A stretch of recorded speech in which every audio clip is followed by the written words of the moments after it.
d'assister à cette business session. Merci à Karim d'être à mes côtés pour présenter ce sujet.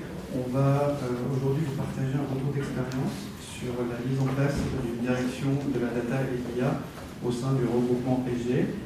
Et on va vous expliquer un petit peu toutes les réflexions qu'il y a eu en amont de ce sujet, tous les choix qui ont été mis en place et jusqu'où ça a pu aboutir pour avoir des premiers résultats sur les premiers projets concrets aujourd'hui. Donc on va vous partager tout ça, ça vous permettra, si vous avez des réflexions du même type, de pouvoir vous enrichir de ces learnings. On va démarrer par se présenter. Karim, je t'en prie. Bonjour, enchanté à tous. Karim Perrault, du coup j'endosse la responsabilité de directeur data et IA chez SGRF, RF pour Retail France ou Réseau de France, c'est une partie du groupe Société Générale. Et dans la salle, j'ai d'ailleurs avec moi Patrice Rouget, qui est juste là, qui est mon adjoint au sein de cette direction, avec des passés un petit peu différents, puisque Patrice était du côté Crédit du Nord, et on va se parler de la fusion. Et de mon côté, j'étais plutôt côté banque de détail du groupe Société Générale, qui, une fois la fusion opérée, peut-être que je passe à la slide suivante, derrière le projet qui a été le nôtre, un projet de fusion finalement entre ces deux réseaux-là, et pas que le Crédit du Nord n'appartenait pas au groupe, non, il appartenait bien au groupe depuis un certain temps, mais l'enjeu majeur qui a été le nôtre, celui d'opérer une fusion entre les deux réseaux. Et de cette fusion-là, et de cette réflexion, Sébastien Proto à la tête de cette fusion, s'est posé la question, du moins des ambitions de la banque et de sa transformation, et de la position que la data pouvait avoir dans cette transformation-là. Alors les chiffres que vous voyez ici, majoritairement sont les chiffres de SG avec une répartition régionale, mais il y a quelque chose d'important. Déjà, Frédéric Oudéa, en 2014, avait dit que la data était le troisième asset ou la troisième ressource rare de l'entreprise, aux côtés de la solvabilité et des liquidités. Donc on a un passé déjà sur la data qui était fortement impulsé par le groupe, et on a une position côté SGRF qui s'est posé la question, liée à sa transformation, de la position de la data, là où Sébastien Proto nous a demandé, à Patrice et moi-même, de réfléchir à la position de la data et potentiellement de réfléchir à l'émergence d'une direction data. Pourquoi réfléchir à l'émergence ? Parce que historiquement, au niveau de la banque, c'était un peu moins vrai pour le Crédit du Nord qui avait déjà fait quelques mouvements sur le sujet, mais vous aviez deux grosses parties à la data, une plutôt orientée régalienne, liée au Data Management Office et à la gestion des socs régaliens, très tirée par des CDS, plutôt 2015-2016, qui notamment sur laquelle était associé le poste du Chief Data Officer, et qui était plutôt direction financière. Et toute la partie un peu innovation, marketing, commercial, optimisation des processus, plutôt orientée direction client. Donc ce n'est pas la création de nouvelles fonctions qu'on vous présente là, mais c'est plutôt la réunion d'un collectif, là où on s'est dit que séparer ces deux mondes ne faisait pas sens, et que la synergie entre la gestion et la gouvernance de la donnée, adossée à l'usage et à l'innovation, était sûrement un effet de levier, voire une pépite qu'il fallait essayer de construire tous ensemble. Maintenant, pour ne rien vous cacher, et on se parlera des ambitions derrière, construire une direction data qui avait deux pôles ou deux centres de gravité différents amenait forcément de cultures différentes, une culture très régalienne, une culture de l'innovation et du marketing, et tout le projet qui a été le nôtre avec Patrice, c'est bien la réunion des deux. Alors cette nouvelle banque-là, elle est forte de 10 millions de clients. Et elle a des objectifs assez forts, assez marqués. Revenir dans le top 3 de la satisfaction, être une banque plus joignable, être une banque plus réactive, et notamment être une banque sous une dimension très RSE, de poursuivre son parcours de banque responsable, mais notamment au travers de ce que vous voyez ici. Et c'est ce qui est fortement repris de la logique Crédit du Nord, d'asseoir une dimension territoriale, une dimension régionale beaucoup plus forte, quand on voyait les réseaux de France chez Société Générale qui étaient beaucoup plus nationalisés. Donc un gros travail aussi sur l'émergence ou l'autonomie de ces régions dans un univers qui est de plus en plus innovant. Est-ce que tu peux prendre la suite avant que je rentre plus dans le détail ? Ça marche. Donc du coup, comme vous venez de voir, plein d'objectifs plutôt ambitieux, donc besoin de partenaires pour accompagner dans ces sujets-là. Et Elvia en fait partie, on a la chance d'être un des partenaires qui travaille avec les équipes de Karim. Nous, on est spécialistes dans tous les projets data-centriques. Donc pour nous, on qualifie ça comme tous les projets qui vont nécessiter de pouvoir s'appuyer sur la donnée pour de la prise de décision à des fins business. Et donc dans ce cadre-là, je ne vais pas vous faire un peu la genèse du cabinet, ce n'est pas l'intérêt de la présentation aujourd'hui, mais dans ce cadre-là, nous, on a la chance aussi de pouvoir être beaucoup mobilisés sur des projets data avec l'hébergement d'IA. Et donc, on trouve intéressant de pouvoir apporter l'éclairage, de dire, quand on parle de créer une direction, je veux dire, c'est assez simple, on nomme des gens, on donne des cadres et des contours de postes, mais c'est plus compliqué que ça, parce que quand on parle d'IA au sens large, on va positionner des sujets qui vont être au carrefour de plusieurs directions, on va dire, traditionnellement existantes, notamment dans les banques et dans l'assurance. Parce que quand on se parle d'IA, et je vais prendre un exemple assez simple pour qu'on soit tous d'accord de dire qu'est-ce qu'il y a, si on prend une voiture connectée, autonome, une voiture autonome, elle est capable d'amener des gens d'un point A à un point B en respectant le code de la route, et si possible sans tuer personne. Et pour arriver à ça, elle s'appuie sur l'apprentissage, sur l'interaction, de capter tout ce qui se passe autour d'elle, et elle a une stratégie de produit fini, la voiture en elle-même. Et donc quand on touche à tous ces sujets au sein d'un même but final, un même projet, on voit qu'on a parlé, avec les quelques mots que j'ai dit, on parle de sujets qui sont des fois l'IT, on parle de sujets qui sont aux produits ou aux métiers, on parle de sujets autour de la data et des data scientists analysts. Donc, quand on veut faire des projets de ce type-là, où est-ce qu'on positionne ces équipes, à quelles questions on doit répondre et comment on organise ça pour y arriver de la façon la plus efficiente pour être capable de sortir ces types de sujets, et bien ça, c'est des questions sur lesquelles aujourd'hui on va essayer de répondre, avec notamment, nous, notre retour d'expérience pour avoir accompagné différents types de sujets. Il y a deux grandes philosophies qui s'opposent dans ces logiques de positionnement de direction. Ceux qui partent du principe que la donnée doit être centralisée. Se dire là, on a une donnée, on a une complexité dans la manipulation de la donnée dans l'entreprise, elle doit être centralisée à un petit groupe d'acteurs qui sont certifiés, qui peuvent accéder à la donnée parce qu'ils vont la maîtriser et parce qu'on va vouloir créer une communauté tech d'experts à forte valeur ajoutée qui vont avoir comme ambition de répondre à tous les use cases et à tous les enjeux de l'entreprise. Donc ça, c'est la vision un peu centralisée qui s'oppose à une vision plus dite analytics everywhere en disant la data, elle peut aider l'ensemble de mes métiers et donc le but d'une direction va être de mettre à disposition cette donnée au plus grand nombre et de se dire on va mettre en place des plateformes, des outils qui vont permettre à tout le monde de venir consommer cette donnée de façon le plus autonome possible et on va mettre en place un fonctionnement qui va permettre qu'il y ait des data analystes dans toutes les directions, data scientists qui vont permettre d'accéder à cette donnée partout.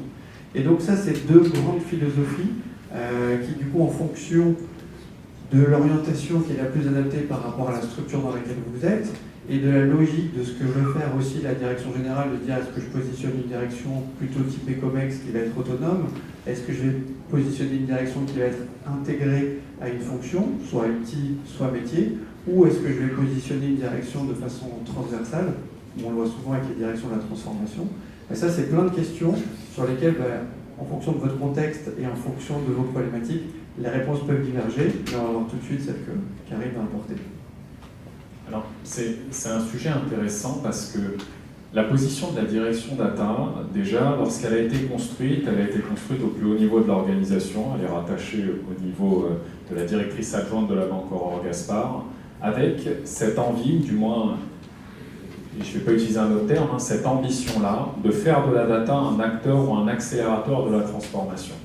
Néanmoins, le problème que vous avez, et c'était un peu les deux visions qu'exposait Pascal, parce que je pense que selon le moment où vous vous situez et au niveau de maturité de l'entreprise, vous allez potentiellement passer par ces deux niveaux-là, et c'est ce que nous faisons aujourd'hui, était de dire, centraliser ou réunir l'ensemble de ces acteurs, alors les laisser éparpillés dans l'organisation, ça n'apportait aucune synergie, ça n'apportait aucune vélocité, l'une contrôler l'autre, de toute façon ce n'est pas la bonne position. Par contre, rendre autonome, oui, et l'une des problématiques à la centralisation, c'est celle de dire que vous pouvez très vite devenir le goulot d'étranglement de la transformation. Tout passe par vous, une population experte seule sait comment traiter ce sujet-là, et pour autant, le choix qui a été le nôtre avec Patrice a été de dire oui, mais nous serons obligés de commencer par ça. Pourquoi? Parce que les prérequis du deuxième, celui qui permet une autonomie massive, nécessitent de mettre en place des logiques de servicisation. Et qui dit servicisation, qui dit self-carisation, dit données de confiance, de qualité, documentées, décrites, et dans notre cas, pour les données les plus critiques ou nécessaires à tous, une part de centralisation de ces données-là aussi. Sauf que le problème, c'est qu'en général, votre système d'information, c'est le reflet de votre organisation. Si vous avez une organisation éclatée sur la donnée, vous avez un système d'information applicativement centré. Chacun a son propre puits, chacun tire selon son propre drive, vous n'avez pas d'alignement par le haut, vous n'avez pas d'alignement central. Donc le premier enjeu pour nous, lorsqu'on a construit cette direction data, c'est d'y mettre l'ensemble des fondations, et on se parlera, nous, de Core Data System ou autres qui vont fédérer ces ambitions-là, l'ensemble d'une transformation ou d'un shift du système d'information pour fédérer l'étage 2. Mais partant du principe que si on souhaitait que l'ensemble des acteurs soient autonomes, ça ne serait pas possible si la direction data n'était pas autonome elle-même. On passait d'abord par une première phase qui est l'autonomie de la direction data. Donc ça, c'est le premier point. Donc on contre ça par la mise en place, et avec Patrice notamment, on a récupéré le sponsoring d'une partie de la transformation du système d'information, avec des verticales très fortes, une sur une banque ouverte, interopérable et centrée sur la donnée, un autre sur l'autonomie des différents métiers à l'utilisation de la donnée, le troisième très orienté qualité, le dernier sur la gestion des capacités transverses. Donc ça, c'est tout le pan autonomie. Néanmoins, cette direction data, elle a une réalité, et c'est souvent ce qu'on se dit, il y a le shift, il y a la projection, il y a toute une stratégie derrière ça, une trajectoire, mais il y a aussi une réalité du quotidien sur laquelle on doit répondre aux enjeux de la banque, et vous retrouvez les six piliers les plus importants aujourd'hui que la direction data tire. Le premier étant l'anticipation réglementaire. Pourquoi? Parce que dans l'autonomie, on part du principe que le régulateur est un de nos clients et qu'on doit rentrer dans une logique d'autonomisation du régulateur. Et pour ne rien vous cacher, parce qu'avoir le régulateur dans vos murs avec la pression qu'il peut vous mettre amène à la fois de la charge et une forme de pression, et à cette pression, l'erreur humaine, et à l'erreur humaine, des mauvaises remontées, donc un retour de sanctions, capital risque, montée du RWA et tout ce qui va avec en son propre. Voilà. Le deuxième point, c'est le marketing personnalisé. Comment faire finalement de votre client et de sa relation avec la banque, et vous connaissez très bien le sujet, une relation la plus, du moins de plus en plus, un pour un, ou le segment of one de votre relation. Et donc tout ça est tiré ici. On se parlera de marketing automation avec des outils, que ce soit l'outil de gestion de campagne, mais aussi la Customer Data Platform, mais pas que. Vous allez retrouver beaucoup de modèles de type Next Best Offer, Next Best Action, qui est la conjonction d'un ensemble de modèles passés sur la préférence de canal, sur le bon moment pour contacter le client, sur la Customer Lifetime Value, enfin, beaucoup de modèles qui vont venir, sur base d'intelligence artificielle, venir jouer sur ce pendant-là. L'efficacité des processus aussi et beaucoup, parce que vous avez beau avoir une banque personnalisée, si la relation se passe bien, mais qu'au moment où vous demandez votre crédit, ça prend 3, 4, 5 mois, c'est forcément quelque chose qui va ternir la relation, donc on a un vrai enjeu sur l'efficacité. Et je ne parle pas tant de la réduction du nombre de postes dans ce qu'on dit là, mais un vrai enjeu d'efficacité, un vrai enjeu aussi de go-to-market. Et là, vous allez retrouver, et un peu nos réflexions du moment, les automatisations simples, celles qui visent à dire, sur une revue KYC, pour ceux qui connaissent ce sujet-là, le fait que vous allez demander des choses à vos clients que vous avez déjà dans vos systèmes, il y a peut-être quelque chose à faire. Vous allez arriver sur des niveaux un petit peu plus porteurs où vous allez pouvoir automatiser certaines actions, pas simplement la récupération de la donnée, mais vous arrivez sur de la générative AI à la fin qui peut poser question sur la mise en place d'un conseiller, d'un modèle en tout cas de conseiller augmenté directement à disposition du collaborateur. La robustesse et l'accélération de l'octroi, notamment avec tout ce qui va concerner la DSP2 dans une dynamique prospect. Plutôt que de leur demander des documents, est-ce qu'on n'a pas juste un accès à demander? Ces accès sont ouverts sur validation du prospect ou du futur client. Mais aussi par l'arrivée, et c'est la partie robustesse, de l'utilisation du machine learning dans les modèles d'octroi. Vous voyez, nous, on a des modèles d'octroi un peu anciens, ce sont des régressions assez simples. Lorsqu'il y a eu le Covid, il a fallu retoucher, filtrer l'entrant, la base de départ était à modifier pour que le modèle soit toujours performant. Mais on a aussi des modèles de ML qui orchestrent un apprentissage quotidien, qui sont sur un nombre assez étalé de variables, 300 variables en entrée, et qui n'ont pas été retouchés et qui ont maintenu une performance parfaite. Pour autant, des contextes économiques et sociétaux, aujourd'hui très changeants, avec des rythmes d'accélération assez importants qui nécessitent qu'on travaille sur ces sujets-là. Le pilotage des ressources rares, c'est toute la dimension financière du pilotage. Je ne rentrerai pas plus en détail parce que, au fond, ce n'est que du pilotage. On n'en est pas encore à l'anticipation de. On en est sur la phase du pilotage et notamment de la fraîcheur du pilotage. Comment estimer la rentabilité de la banque beaucoup plus rapidement dans le processus. Et le dernier, celui de l'open banking, celui de se dire que la banque est aujourd'hui un acteur qui ne pourra pas avancer seul. Les problématiques citoyennes sont aujourd'hui écosystémiques et on a un certain nombre de fintech ou proptech ou tout autre qui sont autour de nous, qui avancent à un rythme différent et sur lequel on doit penser l'alliance partenariale, mais ne pas juste penser à un passage pour le client d'une entreprise à l'autre, mais un parcours le plus fluide possible et presque transparent à son niveau. Donc ce qu'il faut retenir de ça, c'est que la direction data, elle est reliée au plus haut niveau de l'organisation, mais elle a aussi un impact très transverse, puisqu'elle sert à la fois les directions financières, risques, conformité, juridique, secrétariat général, marché des entreprises, des professionnels, des institutions, particuliers, patrimoniaux, donc un ensemble d'acteurs qui la posent forcément dans cette situation de goulot d'étranglement, d'où le shift du système d'information dont on se parle. Et je vous en ai parlé un petit peu plus tôt, shift du système d'information amène pour nous, dans ce besoin de self-carisation, 3 piliers qui sont nécessaires à l'autonomie. Le premier, ce qu'on appelle une data fair, FAIR, facile à retrouver, accessible à tous, interopérable, réutilisable et de confiance. Gardez bien ça. Et ne pensez pas que c'est simplement un sujet de documentation. C'est un sujet complètement différent qui vient mêler le transactionnel et l'usage plus décisionnel qu'on pouvait faire de la donnée. Donc un point très important aussi, la direction data est responsable du monde de la donnée au sens transactionnel, mais aussi décisionnel. Je vous donne un exemple. Si vous opérez votre processus d'entrée en relation client sur 2 canaux, un en agence, un au niveau des environnements digitaux, à distance, mais que vous n'opérez pas les mêmes contrôles qualité, que vous n'opérez pas finalement les mêmes enchaînements dans le processus d'enrichissement de données, vous finissez à la fin avec peut-être une donnée centralisée, mais de par les différences ou l'hétérogénéité des contrôles, une donnée de mauvaise qualité. Et après, vous êtes dans une position du coup de contrôle qualité post, et pas du tout en aval, qui fait que vous recherchez l'aiguille dans la botte de foin, alors que finalement le plus simple aurait été de mutualiser les contrôles au-dessus. Et pour une banque type SGRF, le nombre d'applications qui existent aujourd'hui sont au nombre de 700. Donc si on développe un contrôle pour chacun et qu'on ne centralise pas et qu'on ne met pas en place une logique de contrôle de données dès l'origination et qu'on est en poste, vous avez des problématiques de qualité de données obligatoires. Et après, vous avez tout ce qui est la gouvernance by code, si vous me permettez ce terme-là, qui vise à dire que lorsque vous lancez un pipeline de réalisation, il y a plein de choses qui doivent être préchargées.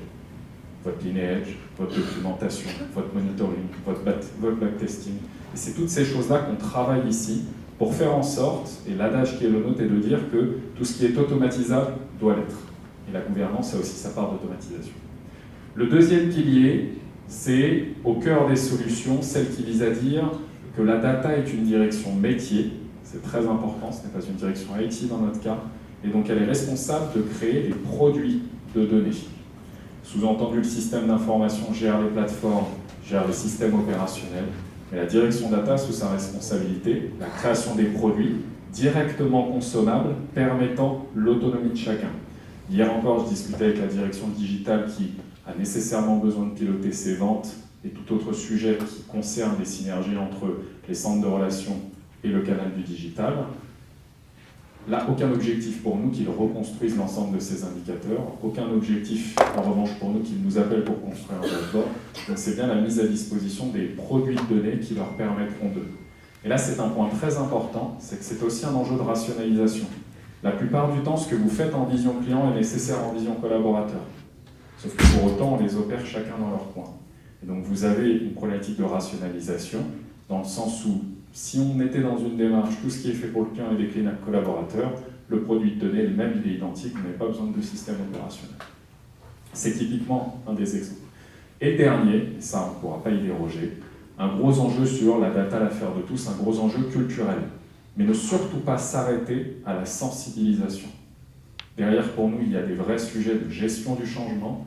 On a mis en place avec Patrice un projet qui s'appelle Oscar V2, qui est une refonte du poste de travail du chargé de clientèle Plicom. C'est la data qui tient ça.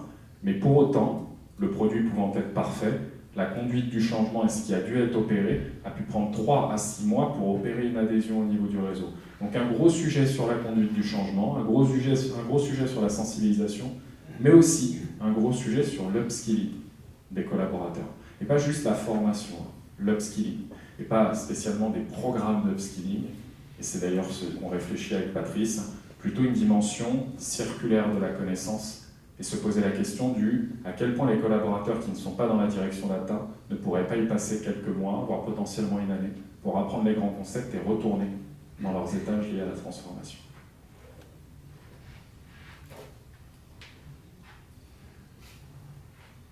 On a voulu vous partager avec Pascal un des cas d'usage qui a été le nôtre et notamment sur lequel Avisia nous a fortement accompagnés.